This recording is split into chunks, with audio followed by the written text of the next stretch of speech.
સામાન્ય માણસોની ગાડી ટુ વ્હીલર કે પછી ફોર વ્હીલર બંધ પડે તો સમજ્યા, તો પોલીસની વાન બંધ પડી છે. એ તો ટાઈમ ટુ ટાઈમ સર્વિસ થતી હોય તેમ છતાં બંધ પડી છે, અને એ પણ આ એપ્રિલ અને મે મહિનાના કાળઝાળ ગરમીમાં. મિત્રો, રાવપુરા પોલીસની આ વાન જ્યારે બંધ પડી હોય ત્યારે એક બે પોલીસ કર્મચારીઓ નહીં, 6 થી 7 પોલીસ કર્મચારીઓ મદદ માટે પહોંચ્યા છે, એટલે કે આ વાનને ધક્કો મારી રહ્યા છે. તમને શું લાગે છે કે ધક્કો માતાની સાથે વાન ચાલુ થઈ જશે?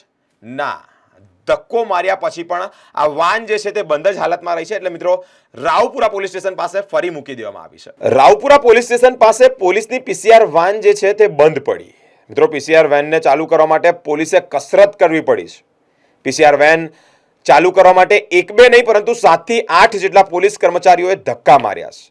સમય કયો ચાલે છે આપણને સૌને ખબર છે કે ગરમીનો સમય છે, કાળઝાળ ગરમી પડી રહી છે, અને આવી ગરમીમાં પોલીસ કર્મચારીઓએ વેનને ધક્કા મારતા જ તેઓ રેબઝેબ થયા છે, એટલે કે પરસેવે નાહી નાખ્યા છે. વારંવાર વેન ધક્કા માર્યા બાદ પણ ચાલુ નહીં થતા અંતે પોલીસ સ્ટેશન પાસે જ મૂકી દેવામાં આવી છે.